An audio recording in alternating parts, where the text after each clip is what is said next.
everybody. Welcome back to the CONVO Couch. I am Fiorella Isabel, and today I have a one-on-one interview with Aura Vasquez. She was the LADWP commissioner, and now she's running for office for City Council District 10. Thank you so much for being with us today. Thank you so much for inviting me. Such a pleasure being here and share a little bit of my story and why I'm running with you. Thank you. So, I've met you through several activists and organizers who told me so many great things about you, but I do want to know exactly your background. You are a Latina and you're from Colombia. Tell me a little bit more about you. Yeah, so my family and I came to this country when I was 18. I'm an Afro-Latina from Colombia, from Cali, which is the southwest area of Colombia. We came, at a time where there was a lot of violence in my country. And maybe some of you are very familiar with the war against drugs. Mm-hmm. So that really exacerbated a lot of the violence and the current state of affairs in my country then. So my family and I decided to move here. And first, we went to New York. I went to school there. And 10 years ago, I moved to Los Angeles to learn organizing. Oh, wow. What attracted you about organizing in particular? So, I think I was an organizer forever without knowing. I think a lot of us activists and organizers kind of do this because it's in our heart and it's our passion and because we see that it's necessary, but we don't really know it as a profession, right? So I was in New York. I worked for a Congress member. And it was somewhat unusual because I have always kind of I have always been on the side of the people, the people that are in need. One of the biggest things that I did in school was to work for immigrants. So for me, the federal government, I felt like they didn't do enough. So, I had a good experience working for a Congress member, and then I moved on to work for a nonprofit. So for United Way of New York City, I worked on education with 100 of the worst performing schools of New York. And doing that work, providing support for nonprofit organizations that were in schools, helping closing the achievement gap, helping kids of color graduate from high school, I realized that it wasn't enough. And that what the solutions that I was offering were just little band-aids in an open heart kind of, issue that we were having and that we still do have with our education, where children of color still don't graduate at the same rate. They don't read or write at the same rate that a lot of other children do.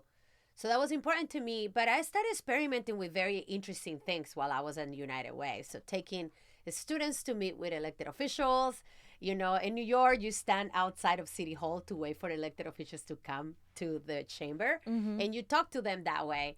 So I will bring my kids and teachers and stuff to, I will do letter writing campaigns. And then Obama ran for president the first time, and he really gave community organizing a bigger stage as a profession, even though we have incredible examples like Dr. Martin Luther King and Cesar Chavez. But that's when I was like, okay, maybe this is for me. And I made a list of the things that I wanted to do and how I thought I would change the world. And it kind of matched with the organizing kind of profile. So that's how I came to California. I came to California to learn organizing. Wow. And that's how I ended up here. Wow. And I know you've done a lot of really good work against the fossil fuel industry. And I've heard you're kind of like a threat to a lot of them. What exactly have you been doing when you were working with the LADWP? Like, please tell me. Yeah.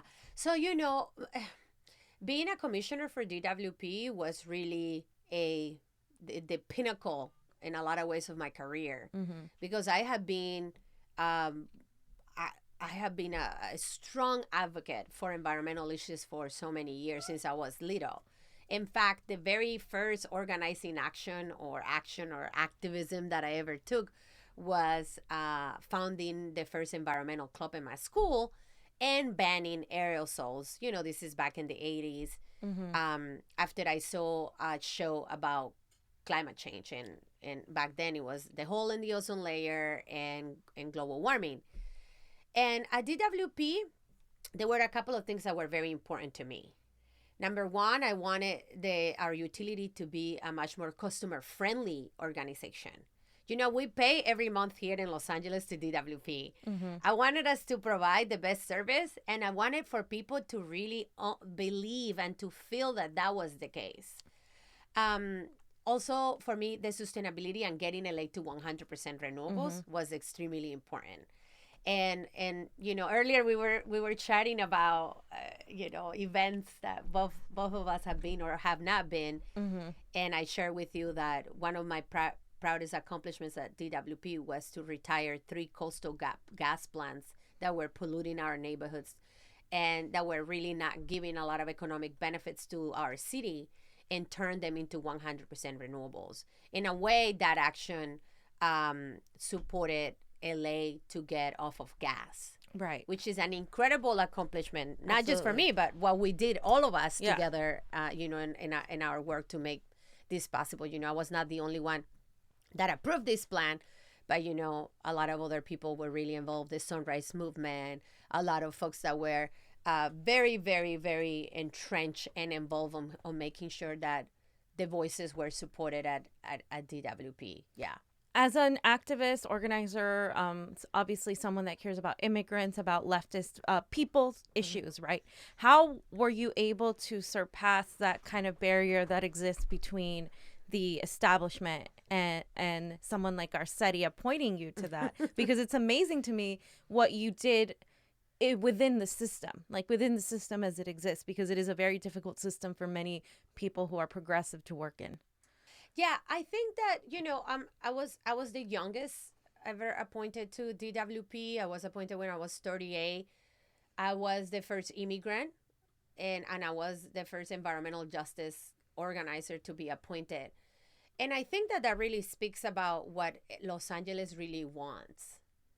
And sometimes we have all of these plans and decisions that we have to make, right, as elected officials, and as decision makers, we have to kind of balance, like, is it costly? Is it going to affect everybody? Is it going to be a lot of pushback? And I think what I brought to the table was a track record of winning campaigns and bringing people together. And I think that that's one of my strengths, you know? I think that for us in the movement, and for us that believe that we deserve a world that is healthy, that it has clean air, that we can drive an electric car, that we can bring local economic prosperity, we wanted somebody that bring that voice to DWP. And, you know, I met Mayor Eric Garcetti when I was organizing for the Sierra Club, and we were leading the campaign to get LA off of coal. And this is at a time, you know, 10 years ago when no one believed that this was going to be possible. That people thought that it was crazy, that it was never going to happen, and we made it happen. And I think that really speaks about where the values of Los Angeles residents are, and the real need for our city to be a leader on environmental justice and clean energy and renewable energy issues in California and in the United States. I think that we take great pride on owning that title, that we're a leader, we're ahead of the game.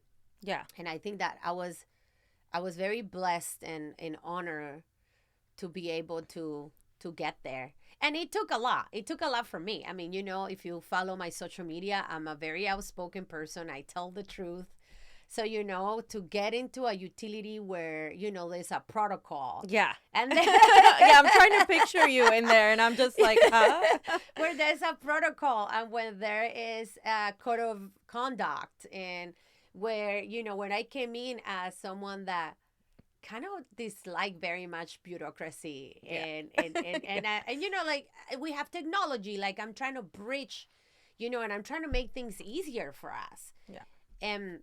And change a little bit of the way that we do business.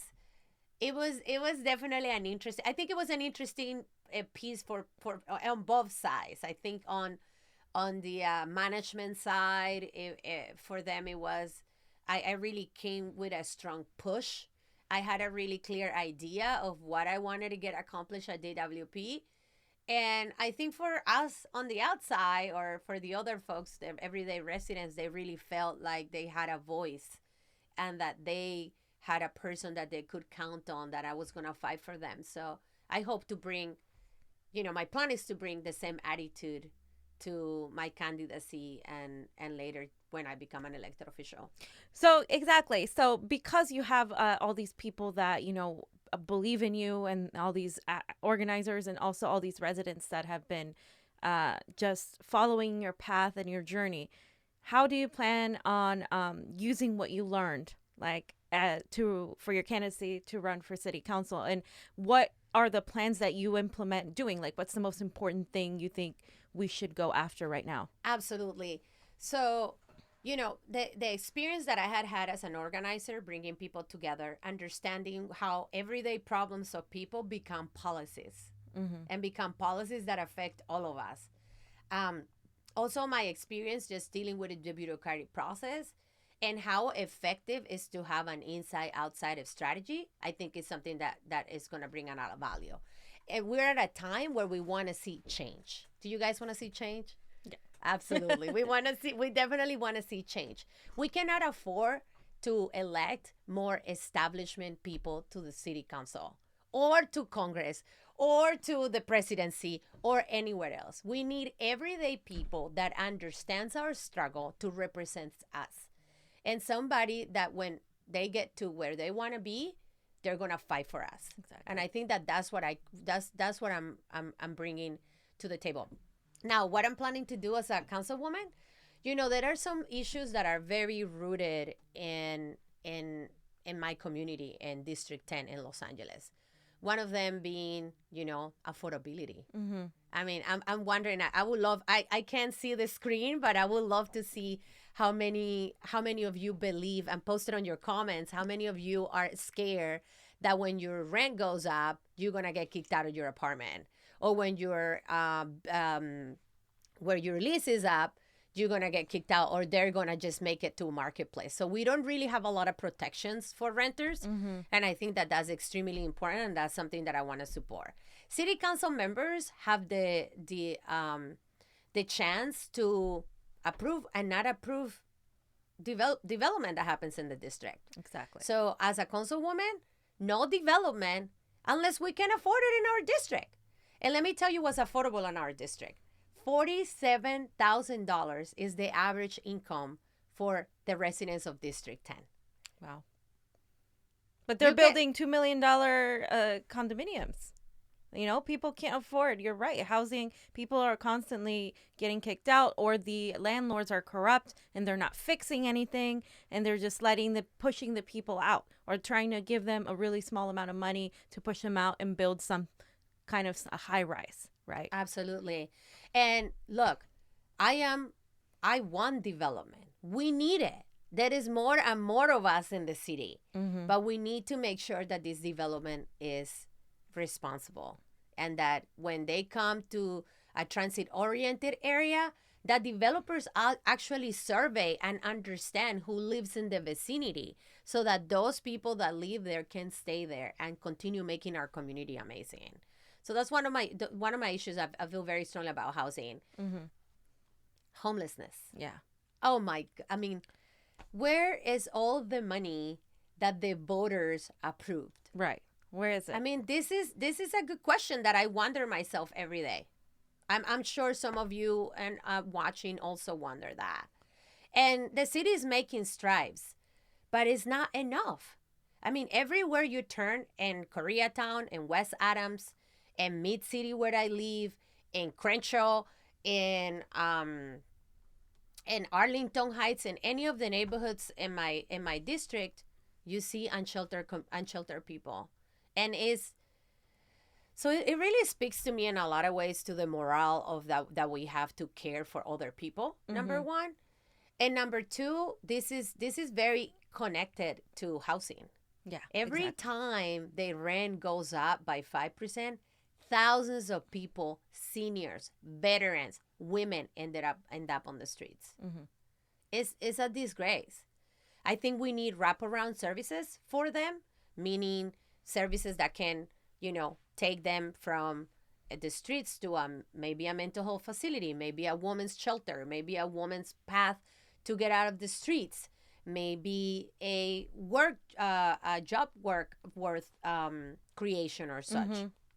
I also think that we need to house them first, and we Yes. need to and we need to teach them how to fish, so that Exactly. they can go and be productive. It's also good for like your self-esteem, for our collective, Right. when we can kind of thrive together. So that's what I believe. Now, before that, I really believe on preventive services. I give you an example. For a woman that is experiencing domestic violence, when they call the number to say, is there a shelter, they have to wait about 6 weeks before they can find a bed to go to. Wow. In 6 weeks, let's not even talk about 6 weeks. Let's talk about 6 seconds. Somebody can die. A Yeah. woman can die in the hands of, of the person that perpetrator. Um, I mean, there's so many issues, and a lot of women end up on the streets also being trafficked and end up homeless because they don't have really a preventive path to support them when they're experiencing, hardships. So I definitely think that addressing our homelessness crisis is necessary. Now, this is the thing. You've seen the reports about houses for the homeless going for $500,000. Have you guys heard this before? I don't think it's a number that is. No, not for the. But I know that they're attempting to make them. They're attempting to make them. Yeah. Right. So with $500, let's say if we had a tiny village, so an area where we have many different tiny homes so that we can house transitionally the homeless, it can be a very effective approach. The other thing is that our city is obviously looking for land and real estate to house the homeless. Mm-hmm. And that can be extremely expensive. And also what happens is that developers come and buy the land, offer 3 times, 4 times, and so it continued this issue. DWP owns a lot of real estate. Are we working in collaboration with other city agencies that also own lots and they're empty and that we can utilize? So that's a little sparkle that I wanted to share about a little bit of my plans on the homelessness. There's a lot of other candidates in my race that are talking about the homeless as a badge that they wear. I want to see results. Exactly. I want to see solutions. And it can be that we can trust. We can't trust the same people that have got us into this mess to solve it. It's just unheard of. I feel like this is the same. It's not unique to the local level. It's happening, everywhere else. And of course, getting LA to a much more renewable and healthy future is something that is much in my heart and that I understand really well.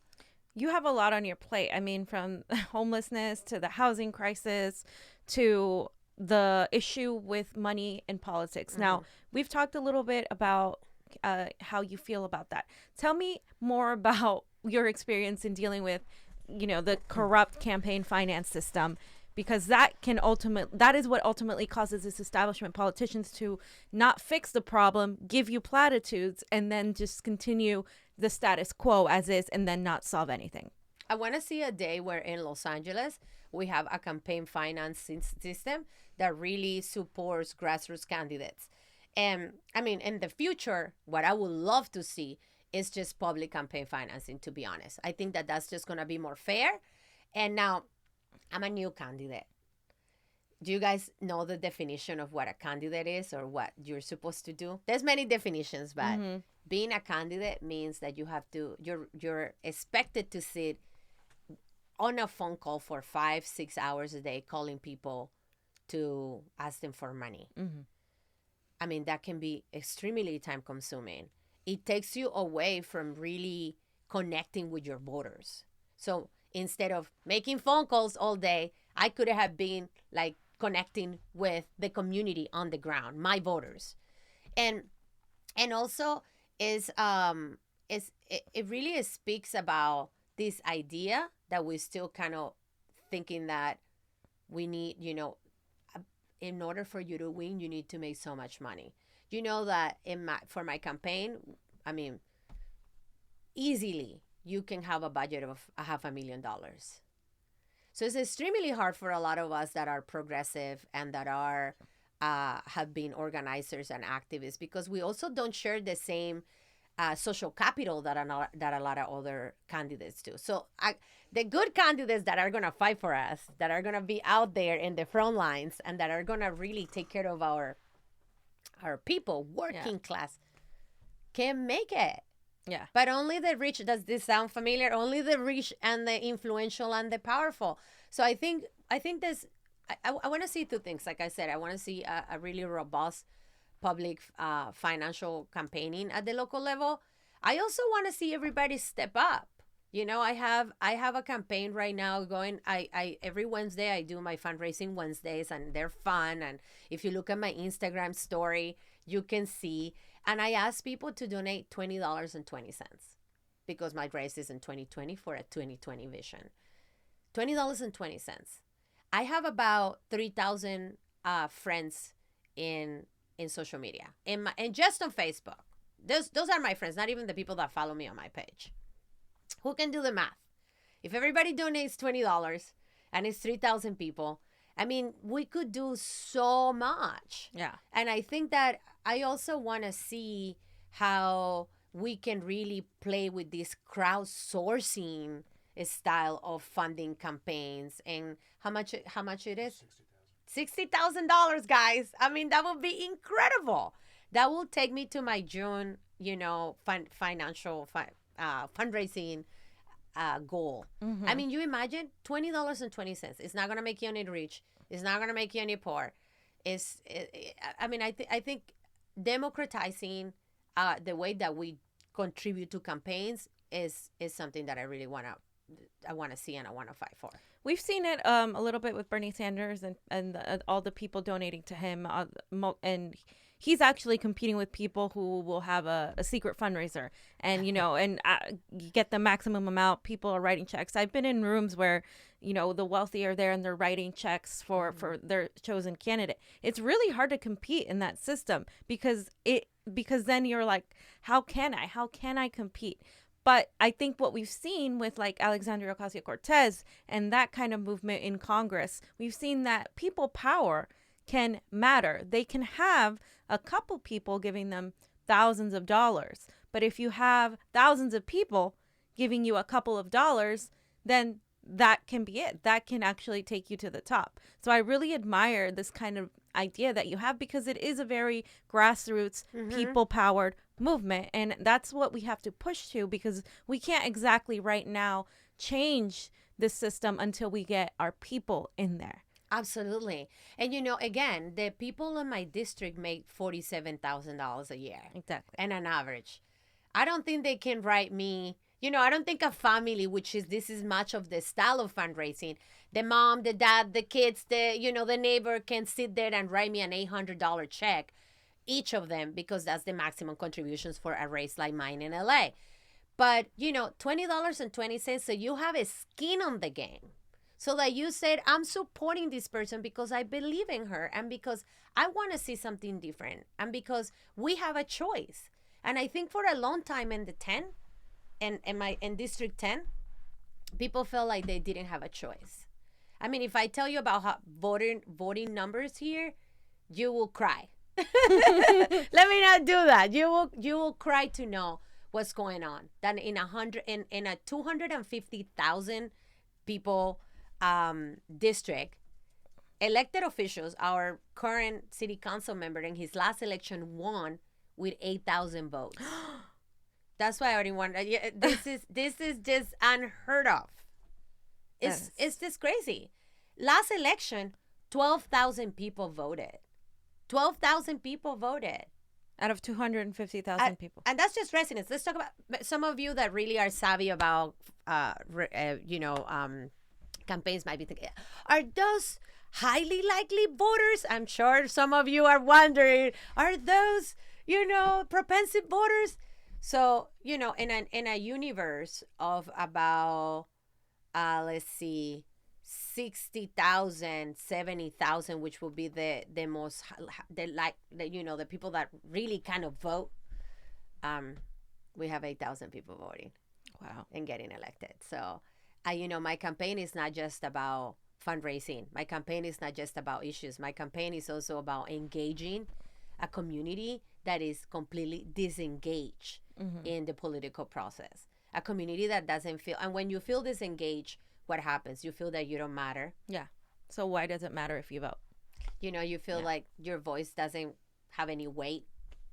Doesn't You don't care. You don't think you're accounted. I have a track record of inclusion. For me, it's about unity. And it's not about this community, the Latinos or African Americans or the Asians. It's about all of us coming together. Our city is our greatest strength is our diversity. Embracing that is extremely important to me. Uplifting that is extremely important to me. I mean, I'm a mixed person myself, so I think it's important, and I actually get kind of emotional when I talk about voter turnout and voter engagement, because it reminds me a little bit about what I did at DWP with the office hours. And when people thought it was crazy, I have been the only one so far, the only commissioner that ever in 116 years of DWP hosted office hours so that I could have direct contact with the community. It's just insane. So how do you talk to your community and know what they want if you don't ever talk to them? This is what I thought it was fascinating. And at DWP, when I introduced the idea of having the office hours, people thought I was crazy. They discouraged me. They didn't think it was a good idea. They thought crazy people were going to come. And they had security guards and such. I learned so much. I learned so much about what's going on the ground. I met people that have been without electricity and running water for months. I met families that struggled paying the bill and felt that the utility didn't have a right mechanism to support them until they could get back on their feet. We're a public utility. Yeah. It belongs to everybody. It's our DWP. I immediately, when I started hearing these cases, instructed staff to really look at the policies that we have in terms of, how do we address people in hardships? What happens if I call and I said, I don't have money to pay my bill this month? Did you put me on a payment plan? Did you wait? So I would have never learned about these practices without just having my office hours. Mm-hmm. We've been hearing how, change comes from the bottom up, right? It doesn't come just when you vote for president. How do you plan on getting people involved in this voting process? Because the majority of Americans in general, not just in LA, do not participate in their congressional races, in their in their city council races, aren't even aware of what city council people do. How do you plan on engaging them? Because we've seen a little bit of an increase with this last 2018 congressional races, but how do we continue that push to get people out there and inform them? People act out of their own self-interest. When something is affecting you, you will act. When the rent is getting high and you've been affected, you will do anything to protect your family. When your kids have asthma, or your wife or yourself, and you have the worst air quality and all drilling next to your home, you will get involved. I think what happens in races, and what I'm trying to break through, is how to get people excited about local politics, and how to make sure how do we make sure that they also understand how important their vote is. Now, my community in 10 is extremely diverse. Latinos, African Americans, Asian Americans, we behave a little bit different. We want the one-on-one contact. We want to talk to another human. We want to know that this other person cares. So that's why for me the ground game is so important. And I love to do my social media, and a lot of you know me through my social media and such, but I actually love going out there and meeting with community leaders, door knocking, talking to people, sharing with them what I am, and just even, and a lot of times I just start telling people about just a little bit about who I am, and I ask them what they cared about, and the synergy just kind of happens. It's obvious that a lot of the people in my district have never been reached to. We have a campaign system where mail is the hot thing to do. Mail doesn't work. I mean, you get how much of that ends up in the trash? How many of those ends up in the trash? Like, I'm an environmental justice person. How many trees are we gonna cut and continue this instead of having a robust volunteer plan? Writing people are, yes, it's a lot more consuming. Yes, it's not so sexy. Oh, if you're an established candidate, you don't want to get out there and talk to crazy people, which is like what some people say about, I'm sure, our voters. Sadly, I want to get out there and I want to talk to everybody. I want to have listening sessions where people can come and have a confluence of ideas about how to change our neighborhood. I want to be more than an elected official. I want to be the person that people trust. And for that, you need a lot of you need to get out there. connection. Yeah. And that's I think the advantage you have is because right now people are hurting. People are hurting whatever color they are, whatever religion they practice or gender they prefer. They are all hurting. And especially in Los Angeles. And I think if focusing on the working class and the people that are there that you can represent as someone that came as an immigrant, I think that'll definitely help you.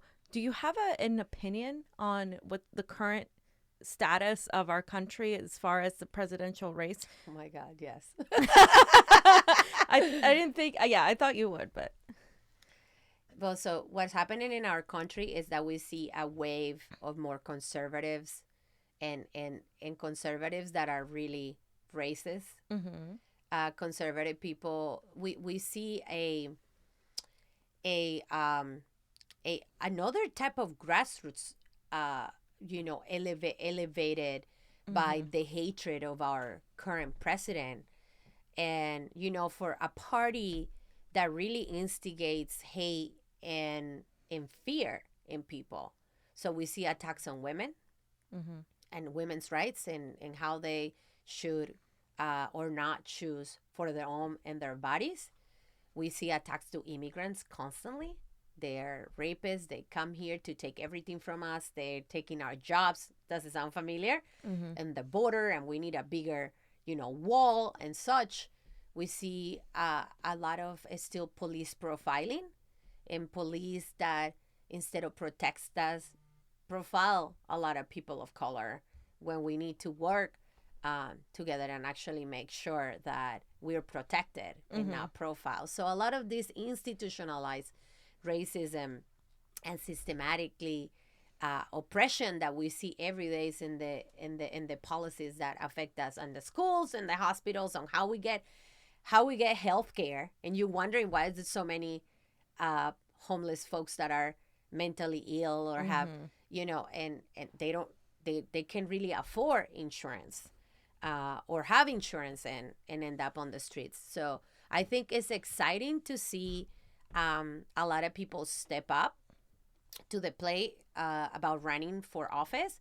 I worry that the crowd is so crowded, and every day I'm like, who else is gonna run for office? We see mayors, we see people that try to run for office and didn't make it, and for me, the track record speaks louder than anything. And I just have, I think that I was like a lot of you kind of looking around to say, well, maybe there is somebody better out there. Maybe there is something that can, that is really gonna make it. And I just, there's nobody like Bernie. He's been a progressive. He's been walking the talk. He has been really pushing for progressive values and for progressive policies. Not last year, not 4 years when we have another candidacy, for decades. For decades. It's remarkable what he has been able to do. And in a way, he has inspired so many other people like AOC, Alexandria Ocasio-Cortez, Tulsi, Elizabeth Warren. I feel like this is like that. It's exciting. Like I said, it's exciting and it's refreshing to see all of them trying to make it to be our president. But for me, track record is what matters. Exactly. And yeah, and again, it's very similar. He uses similar language to what you're using, people talking to your community, going there. I've seen him walk the picket lines, stand with unions, stand with women's rights 30 years ago. This is something that if you have a track record and you can prove it, the people are going to be behind you. And so I see that in you, and I think that's wonderful, especially as a Latina. I know, when you come from another country, you have a completely different view as to what real struggle and real poverty is. And being in a first world country, the greatest country in the world, how dare we not have Medicare for all? Yeah. How dare we not have just criminal justice system? How dare we not have at least a $15 minimum wage, especially in Los Angeles? That barely gets you by in Los Angeles, to be honest. And and the education, someone like me, my age, I'm a millennial, a lot of us have student debt. We have student debt, and addressing these issues will ultimately address address everything else. Like it's all connected. Absolutely. And it starts locally, and all of you need to understand that it starts from the bottom. And city council people make so many decisions that people don't even realize, and all of these decisions can then go into the state and then nationally. So we need more of our people in here. We need to be aware of this race. So please tell us your website, how we can support you and everything. Thank you so much. So if you live in the areas between Koreatown and Arlington Heights, Mid-City, West Adams, Crenshaw, if you live in some pieces of Cathay, if you live in Pico Robertson South, so all that mid-city of Los Angeles, or if you have a friend, or if you live there yourself, please consider voting for me. And you can find more information down here. I believe I'm pointing the right way. And it's aura2020.com. And that's AURA2020.com. You can also follow me on social media. Please donate, make a contribution. It will go so far. We can do so much if we can get regular, everyday people to donate $20.20 and also to just be part of it. If you don't have $20 of that, we want you. Anyways, come and volunteer. Tell your friends. Host a house. Get to know the candidate. A meet and greet. A salsa party. Arts and crafts. I mean, gardening. I'm a big gardener, so a lot of people are just doing what they love, and that I think is you had a thing at Elevate Lounge, right, where you were dancing for a cause. That's awesome. That's an awesome way to kind of have fun with it too. But a lot of us young people, we want to, a lot of us that know me, that know that I'm very involved in the arts, that I was a trained dancer growing up. They don't really understand the political process very much, but they know me, and they want to get involved, and they want to learn about my message. So what a better way that to hit people for what they love. I have my group of gardeners that they're like, can we have a gardening party with you? And then we share like seeds. And I mean, like how amazing is that we can come together? It doesn't need to be, let me write you a check or nothing. It's as equally important as getting my face to meet with voters out there. So if you live in District 10, please consider reaching out to me and hosting a get to know the candidate, or a house warm, or a gardening party, or a letter writing campaign, or just like a Q&A where I can come around and meet your neighbors. I will so appreciate your contribution and your support and your endorsement. Thank you so much, Aura. And we're going to see a lot more of her. The primary is March 3rd, by the way, the same as the presidential primary. So this is the first time in California that we're doing everything together. And yeah, it's exciting. Thank you so much for being here. I appreciate Thank you so much. I love this show. I love the setup. I hope that I can come back. Thank you so much for having me. Of course.